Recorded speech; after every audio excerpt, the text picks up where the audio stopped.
Welcome to the podcast, Kill Complacency. Here we inspire intentional living by motivating others to handle hard better. And here's your host, Marty Hofmann. Hey, Marty Hofmann here with Brady, Sampson. We are talking about real estate mindset, how so much of real estate goes back to mindset. And today, we really want to touch upon fear and how one can overcome fear and do great things in life. So how do you overcome fear? I mean, if this is what we're talking about, I mean, can we go back to maybe that first deal you did in Montana? I mean, what were you thinking? What was that fear and what helped you overcome it? Yeah, I think, we were talking before the show a little bit, and you talked about, we get our big wins by getting our little wins. And those little wins breed big wins. And we have to stack those wins. So I think a lot of it goes back to that is, what can you do right now that builds confidence and will help you be more confident so that you will eliminate some fear. Yeah. And sometimes it's this experience, and sometimes it's really bucking up to our nature of fear, because let's face it, we all have fear. Yeah. And there's something we fear one way or another. There's different parts of it. Going back to your question, what helped me overcome that? We will always overcome fear. We will always face fear when our pain is great enough to push us into it. Yeah. You think of like a house burning down, right? Hollywood. Yeah. They're doing this movie scene of the house burning down. Whether it's Hollywood or not, there's typically somebody, let's say there's two people in the window. One person gets to the window and the firemen say, jump. Yeah. Person jumps. The other person's scared of heights, and they're scared of falling, and they're scared the firemen aren't going to catch them. Yeah. And they're doing this, and they're looking at that fire, and they're determining what's worse, my fear of falling or my fear of burning in the fire. Yeah. And a lot of times, when you think of that scene, that fire has to get close enough where that pain point becomes great enough that person is willing to overcome that fear. And so I think that's what has to happen, is we have to come to realize that oftentimes, it doesn't have to be this way, but oftentimes we have to come to a position in our life where the pain point is great enough that we are now willing to do something. And that could be exercise, it could be buying a house. Yeah. It could be going on a diet. It could be a job interview. It could be asking your boss for a raise. Yeah. I mean, it could be anything and everything. Yeah, absolutely. I mean, that was one thing that I had previously struggled with, was my weight. And, we get in these like funks, and for me in particular, I would stress eat, or I would just eat because I'm bored. And there were so many days that go by and then the weight just keeps going up. But I don't notice. You don't notice until it gets so bad. For me, it was seeing that number on the scale. Whenever I finally jumped back on and I saw 210 pounds, the fear of becoming 300 pounds, the fear of becoming 400 pounds, and not being there for my future family, not being able to move whenever I'm 70 years old, that pain grew greater than the pain of not eating. Than the pain of, having to pass by the Ruffles in the store, pass by those cookies. And so that pain grew greater. And that's why I got back in shape. And that's why I have been working out, is because that pain grew greater. And I mean, was that just an easy decision for you? You saw the number and you made a decision? Yeah, it was easy. And okay, so I've struggled with my weight for many years. And so my journey started whenever I was probably 7th grade. I was in 7th grade, and, something happened to me, a life-changing event happened, and I became stressed, and I was at home a lot, and So I would sit there and eat and eat. And that's all I did. And whenever I jumped on the scale and saw, 190 pounds, for me, it's seeing that, like, we have so many different things that happen in our lives, whether that's people, whether that's, just something in society that shows you and just kind of wakes you up and says, this is not okay. Yeah. And for me, it's always been jumping on the scale and seeing that that's not okay. And so I've actually lost 60 pounds twice. Wow. And so I just kept getting back to that point. I'd get in shape and I'd say, well, I'm fine now, right? I'm fine now. I've lost the weight. I did the thing. And then next thing you know, something would happen, or I'd get into a relationship. I'd get complacent and I would just sit there and eat. And every time it's been, whenever it gets so bad. And for now, like, this is the third time. And now I'm looking at it and I'm saying, well, this is definitely not okay. Something has to change. Not only just getting in the gym and working out for 6 to 12 months and losing the weight, but something else has to change. A different hammer has to drop. And for me, that was realizing that this isn't a temporary thing. Like, this is the rest of my life. Yeah. I have to dedicate to being the best version of myself. And it's not just a seasonality thing. And the weight loss industry wants it to be. They want it to be. It's a multi-billion-dollar industry. They want you to have all these 30-day challenges, all these 90-day challenges to sell their stuff to you. And then you gain the weight back, and then they sell it to you again. And so for me, learning more about these fitness gurus and what they do and how the supplement industry works, and just constantly trying to learn new things, I found out that, this is what they want. Yeah. This is what the system wants. And we can relate that back to real estate. This is what Wall Street wants. They want us to be afraid. They want us to look at interest rates and say, oh, well, now's not the time to buy. They don't want us looking into alternative options. They don't want us normal, everyday guy, to go out and buy a house and go out and be successful. They want us to think that way. And so some people might say, oh, well, I tried real estate. Oh, I bought a house. And then 2008 crash, it took it away. And it's like, well, are you going to try again? Yeah. Did you learn from that mistake? Are you going to try again? Well, Wall Street wants you to. They don't want you to change your mindset. They don't want you to overcome those fears. They want you to stay scared. For the weight loss industry, they want me to stay fat. They want me to consume their products. We don't want that. We want to empower people to grow themselves, to grow their mindset, and let that hammer drop. Just change. Not being afraid of change. So you mentioned Wall Street in there. Yeah. And it's kind of why we started all this, was our concern that Wall Street is, well, in a lot of ways, they don't have their emotions attached to what they do. And so it's numbers, it's business. And whether it's food or housing or the media we consume, Wall Street controls so much of it. Yeah. And something that we desire to do is to empower people to be Wall Street rebels. Yeah. And buck the system and think outside the box as entrepreneurs, face our fears. You had a fear of hitting 300 pounds. Yeah. And so you did something.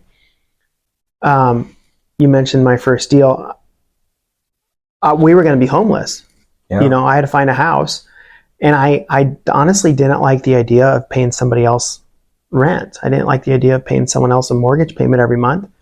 And that pain point pushed me to go and do something about it. Yeah. So that's the big thing. A book I read this week is called Who Moved My Cheese by Spencer Johnson. Okay. And he talks a lot about adjusting to change and not being okay with complacency, but being adaptable and willing to change. And, a diet is one of those things that you can do it for so long, but maybe you need to change it because your body gets used to what you're doing or whatever. Yeah. So, yeah. What happened in that book? Oh, so, there's 4 characters. Their cheese gets moved from location A to location B. 2 of the characters, Sniff and Scurry, take off and they go find it again. They're the people that adapt well to change. One's going to smell it, and the other one's just going to run ahead and try to find it. Yeah. The other two characters in the book really victimize themselves, and they expect the cheese to come to them, even though they're not deserving of it. And they make all these excuses. And finally, one goes off on his own and pursues more cheese. Actually tries to bring it back to the other character, but the other character says, no, I want the old cheese. And the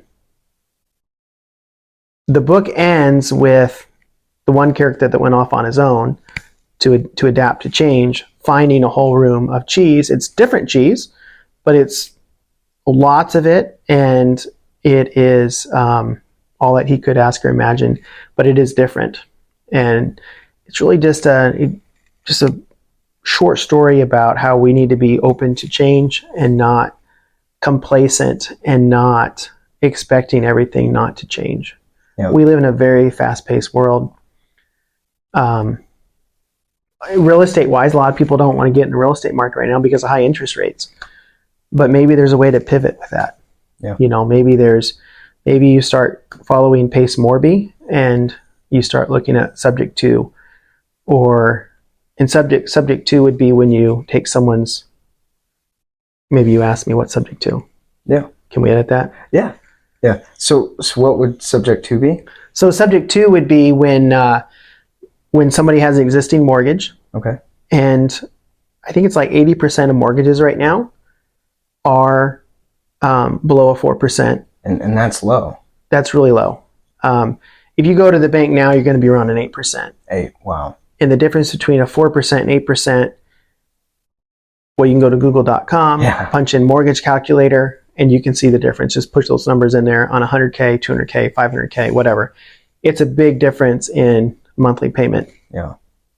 But that's the big thing now is people say, well, I can't afford it. Interest rates are so high, I'm out.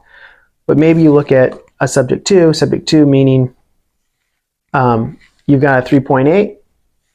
I can't do it at 8%, but I can do a 3.8. Yeah. So I take over your loan, I take over your payments, my name goes on the deed, and now I lock in, now I've got your interest rate, but I'm still getting the house. And you're out of it. I give you maybe some cash for keys. Yeah.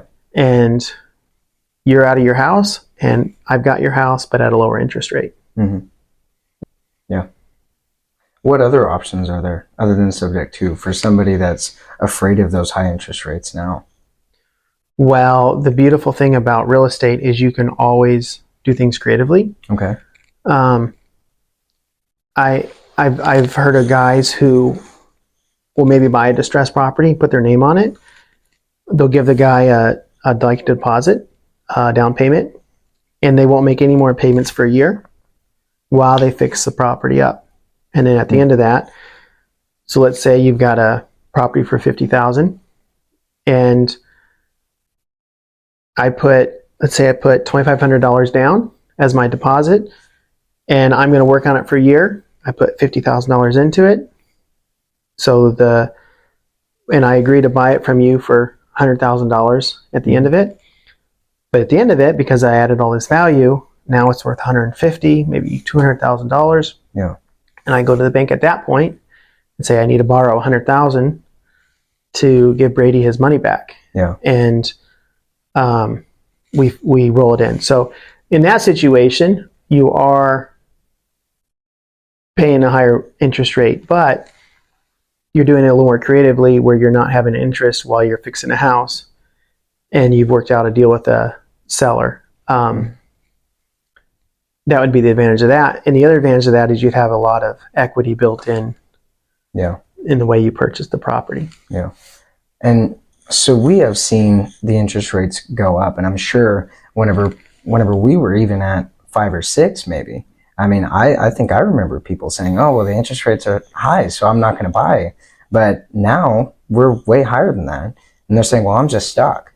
So what would you say to those people? You've been in the game for a long time. I mean, would you say if they find a good deal, they see something that they feel that they should buy, should they wait for the interest rates to go down, or should they purchase now? Yeah, you need to purchase right now, because what's going to happen, I've heard different numbers on this. Yeah. But there is a huge housing shortage in America. Mm-hmm. Part of it's due to millennials now wanting to buy houses. Mm-hmm. Part of it's due to our open border policy with migration. But there is a huge need for housing. COVID slowed us down. When interest rates drop again, you're just going to have to compete with other people, and that means prices will go up, and that means bidding wars will happen.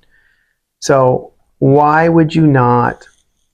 You said it. I found a good deal today. Should I wait or should I not? If it's a good deal today, it's a good deal, because you can always go to the bank when interest rates go down and say, hey, can I refinance this? Can I lock it in at 6% instead of 8%? Yeah. And banks will do that. Mm-hmm. Banks are in the business of loaning money and making money on loans. Yeah. And they know they're competing with every other bank. And so they will always refinance when interest rates go down. So buy it today, refinance later. It's no big deal. How many people do you think are out there that are saying, I'm not going to buy it because interest rates are too high? A lot. A lot? Couple million? I don't know. Yeah. A lot. I wonder what the majority. But I don't think that's the issue. I think that is the excuse. Yes. The issue is they struggle with fear. And there's something they're afraid of there. Yeah. And they're blaming it on interest rates. But the reality is there's something, if they were to ask the question, and that's what he asked in the book, what would you do if you were not afraid? Yeah. And obviously that opens up the huge window, like, why am I driven on fear? Why does fear drive me? But if you're not driven by fear, then you're not going to get to make any excuses based on fear. Yeah. So for sure, interest rates make it harder. We're definitely structuring things differently and running our business different because of it. Mm-hmm. Interest rates are low. It's just the easy button. Easy. And anyone can make money then. Yeah. But when interest rates go up, you got to be more creative. You got to figure it out. But you can't make excuses. That's bottom line. Yeah. No excuses. Because, and so to identify, what is that fear? I mean, that's waiting. Like, what if I don't buy? We talked about, change happens whenever the fear of not changing or the pain of not changing becomes greater than the pain of making the change. And so for somebody that's saying, or coming up with these limiting beliefs that they're telling themselves, like interest rates or etc. And when does it get to the point where somebody says, well, I've waited this long, now I need to buy? Like, what are they missing out on? Well, it's just like the burning house story. Some people are going to jump out of the window right away because they see their point of escape is jumping. Mm-hmm. Other people are going to wait till that fire is licking their skin and they're feeling hot. Yeah. So they're going to wait for the interest rates to dump. And then we have all these big companies and Wall Street especially that's jumping after these deals, and they're going to scoop up all the deals. And then you're saying that now the prices of the houses are actually going to go up because there's more competition. So now they're going to be paying more. It's supply and demand. Supply and demand. So yeah, in every economy there's supply and demand. And right now on the MLS there is a shortage of housing. Mm-hmm. Even with high interest rates. Yeah. We're not where we were. Part of it's because people aren't selling. And it's because why would I sell if I got a 3.5? Yeah. And I gotta buy something new at a 8. Mm-hmm. So we do have an inventory shortage. Interest rates drop, people jump in, it becomes cheaper money. They've been waiting for this. They can't use that excuse any longer. Yeah. They jump in, but if I have a house to sell, and I've got 5 offers on it, I'm going to say, give me your highest and best by 5 o'clock on Monday night. Absolutely. And I'm going to encourage all those interested parties to give me a little more. Yeah. And I would be a fool not to do that because there's 5 people interested. And why would I not just take the best? Why would I not just take an offer and maybe they're all the same? Yeah. So you ask for highest and best. you get highest and best. Somebody wants it more than somebody else. They could do what they call an escalation clause. Yeah. And that is kind of like eBay. I don't know if eBay still does that, but where you can have eBay bid for you. Okay. So an escalation clause is when you say, you know what, my bid is for $250,000, but I will go up to $275,000. Right. Yeah, minimum bid. And it's like this silent auction where the realtor, the listing agent, will push that escalation clause as high as it will go. But that's what will happen. Yeah. And all these people that are wanting to buy suddenly to save $20,000 in interest will end up paying $20,000 more on the list price, or maybe $100,000 more. Yeah, maybe a lot more. And they're going to be out. Yeah. And they're going to be upset. They're going to be like the critter in that book who keeps making excuses. He won't leave the empty cheese station because he wants it to be like it used to be. Yeah. And we're not in 2020 anymore. So move on and figure out what you got to do to make the next thing happen. But don't not buy today. Today's a great opportunity to shop. Yeah. And buy. Yeah, because if somebody finds a good deal, maybe they're paying 7% interest, but you pay that until the market crashes or the interest rate goes down again, and then you get those big offers. And so you're actually making money whenever people actually go down to it. So I feel like there's so many fears that even I believe in, all these things that we've been told and things that people are preaching on social media and stuff like that we just adopt as our own. And then we use those as excuses, like you said, to kind of make us not afraid, to quiet down that fear. But what people don't realize is that they could actually take action today and look towards the future, and things will get better. Yeah. So, and that's why I want to talk about this is we have to face our fear. Yeah. One of the opposites of fear, I think, would be hope. Meaning when you have hope in something, it propels you forward because hope is powerful, and hope will triumph over fear because it will what's the word? It will disarm fear because it's going to be stronger than and force you to do things you wouldn't normally do. Think of somebody like yourself who wants to get married, right? Yeah. You have these fears. She's going to say no. She's going to have all these weird habits.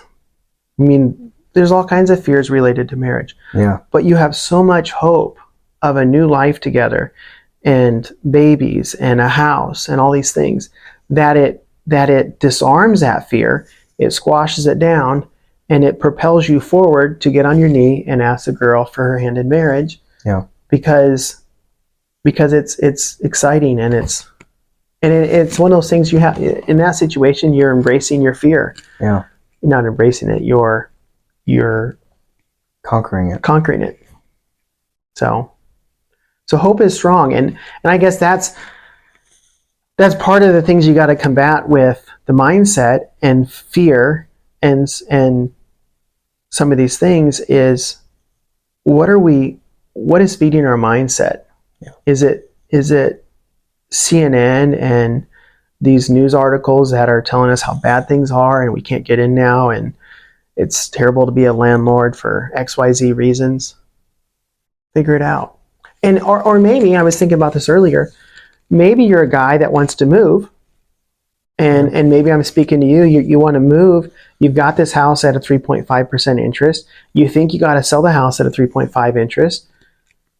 You think you got to sell it and cut your losses, and you're questioning me right now. You're saying, you know what, Marty, I'm going to lose money on this deal.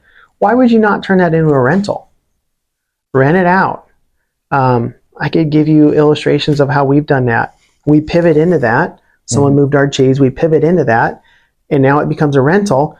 You've got a super cheap mortgage for the next 30 years or 28 years at a 3.5, and you go and buy the house because you're relocating, and you have a rental. I just bought a rent house yesterday from a guy from Houston who used to live in OKC. He bought the house in '08. He lived in it for a few years.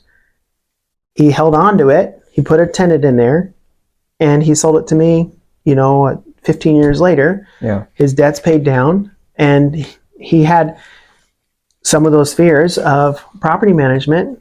He had one of his buddies do property management for him, and Jason just got a check in the mail every month. So how hard was that?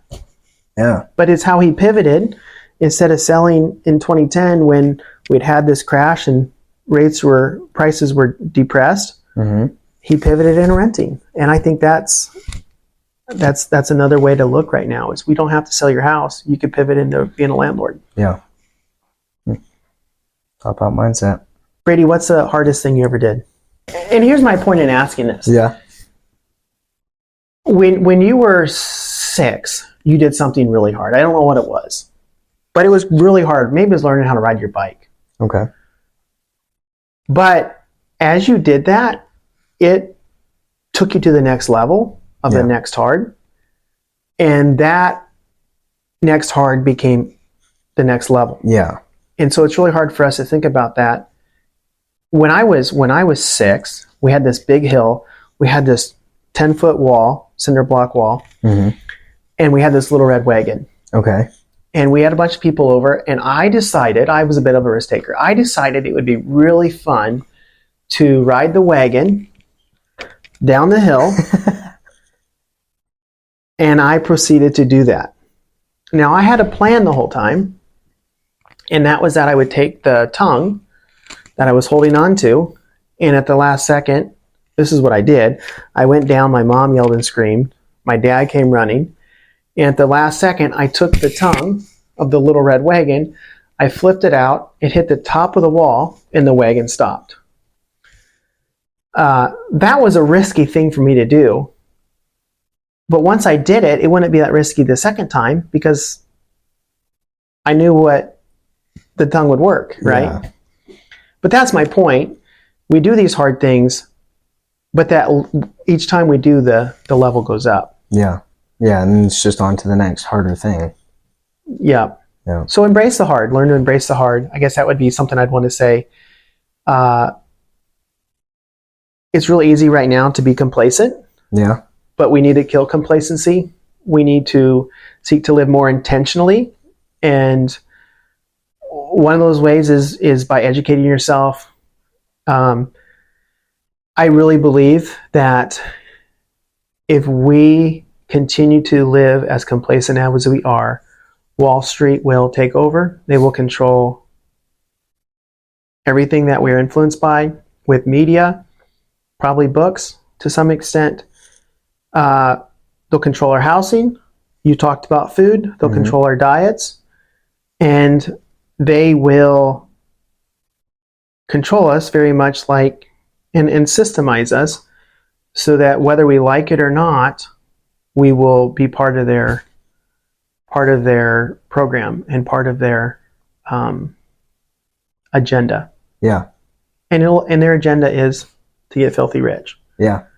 And if you're okay with that, continue to be complacent. Continue to eat those donuts and continue to sit on the fence and make excuses for everything in life. Yeah. But if you're not okay with that, then by golly, focus on your future self, live intentionally, get educated, and like and share videos like this. So come to the mindset meeting in OKC. When is that? It's the 4th Tuesday of every month. So Tuesday of every month. And what time and how do we find that? Is there a website? There'll be stuff in the show notes below. In the show notes? Okay. Yep. Awesome.